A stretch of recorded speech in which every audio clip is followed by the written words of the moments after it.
We don't want to have somebody up there that has the power to change things, and if they start to change things, they give them a program, we'll go ahead and put in a clone. Because we don't have anybody out there that won't do our bidding for what they have. Well, I'm not going to tell you who they are, but you look at some of the world leaders right now, and look at their facial features, and then look at them when, like for instance, when they went into office and when they went out of office, and how did they talk, and that kind of thing. Yeah. I mean, and everybody always talks about the stress that the job gives to them. And that's why they look so different from whenever they get the stress breaks them down. That's the reason why my doctor says, my friend that treats them, says the biggest thing that they have a problem with, they have to come in and retune them up because stress will break them down. Now, with stress breaks the people down, right? Yeah. Ones that have a soul, you have stress, it becomes distress or it becomes disease after a while.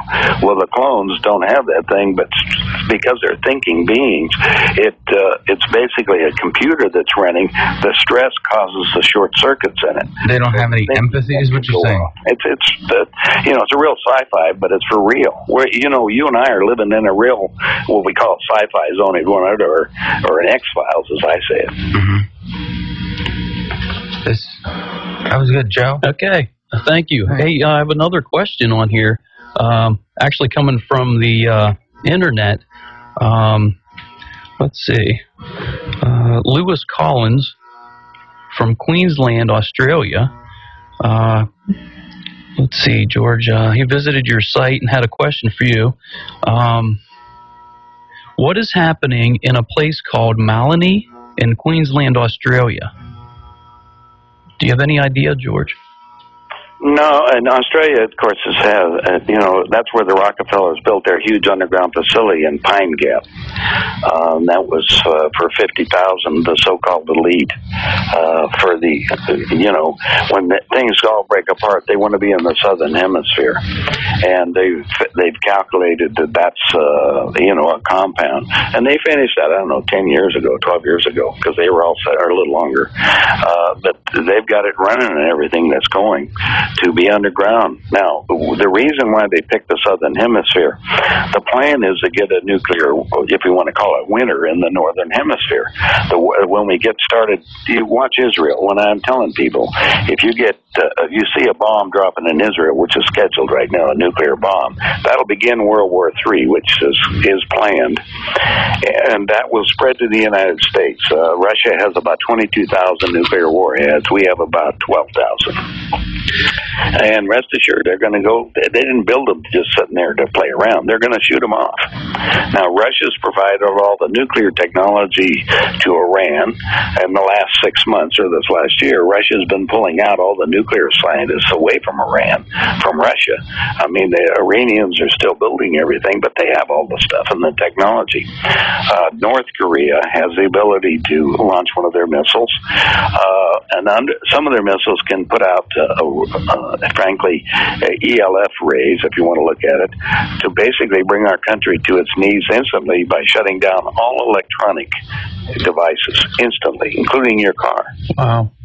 I had one question, George. Have you heard anything, and I don't know if I'm pronouncing this right, but the Gulf of Aden or something like that? Yeah, the Gulf of Aden. Aden, yeah.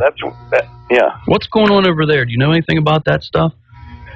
Well, that's just the flow of oil. Oil is basically, if you want to look at it, that's the grease that's running the world, and we're running out of oil everywhere right now. And Mexico will be out of oil in 2 years. They're exporting 30% of their oil.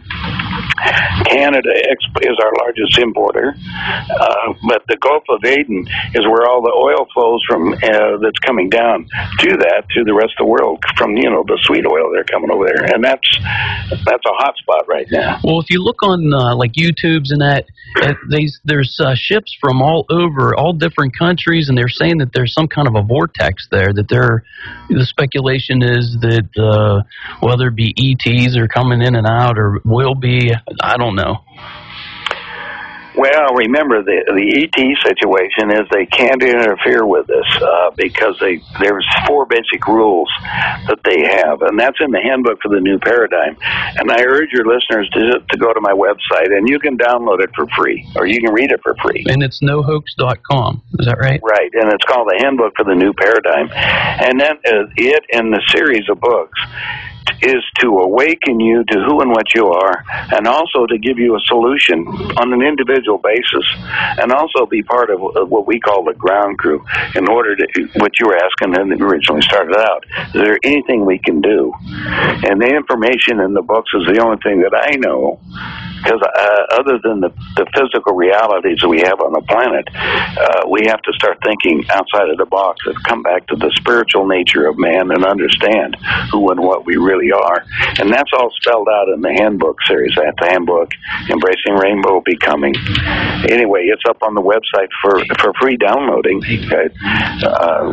We're trying to get the information around the planet. There's many groups that are forming. They're called the ground crew. Right. All over the planet, everywhere. Okay. So we did have another question here about free energy or engines that were that had didn't require any kind of energy to run. Is there like 0 point energy that you know of or anything like that? Well, yeah, I'm with some friends that have little motors that run. They're just off of magnetics, just magnets. But remember, you're still using other materials, and you still have bearings and things that do it. Right. The ETs there's plenty of energy in the universe. It's the portability of the problem. In other words, how do we take it? The largest energy solution that we have right now on the planet is the sun, right? Right. In other words, we have solar power that's starting to come down. Right. The problem is, again, the scientists that are working on it should look at the ancient technologies that come down and how to divide light, which light really works and which one doesn't. In other words, you can have a light, but it doesn't make the plant grow, but you can get a certain frequency, and they call them grow lamps, don't they? Right. Grow lamps. So you know that there's a different frequency that works on doing that. Well, it's the same thing from the ancients. Like they used to say that the pyramids were all capped with certain things in order to bring in the energy that was fed there. How did they build these big cities, and how did they build them all? By using the energy of the universe.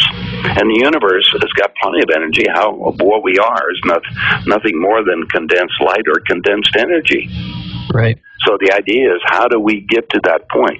Now, we can have there's small motors that are running around on light. For instance, little toys, as a matter of fact, little toy cars that just use the solar power to run the motor, to run the thing around. We have bigger ones, and they're on the internet. And there's plans, and on our site, on nohoax.com, we have a DVD, which has hundreds of devices that run basically either 0 point or next to it. Why doesn't people sell it? Because most of the ones that bring up to that technology, the big players don't want that because they can't make any money on it. Oh. So what are your views on 2012, the 2012 phenomenon? Well, Jose Arguelles was a friend of mine. He's, wrote the book on 2012. On the Mayan calendar. The problem is just the dating. Like we change the date every 4 years on our calendar because we make a leap year. Right. Well, the 2012 date is an arbitrary date to determine. My sources are saying that date is probably moved up 15 years, so it'll be like 2025 or something like that. We're going to have it. But I also know this year is the escalation of a lot more geophysical changes that are going to happen on the planet. In other words, more earthquakes, more winds, more hurricanes. Everything is going to be going on in big time because of the cycle of our planet and what's going on with the sun right now. These enormous rays are starting to come out of there. So our weather patterns are enormously changed. I'm in the Northwest right now. In January, I'm in Idaho.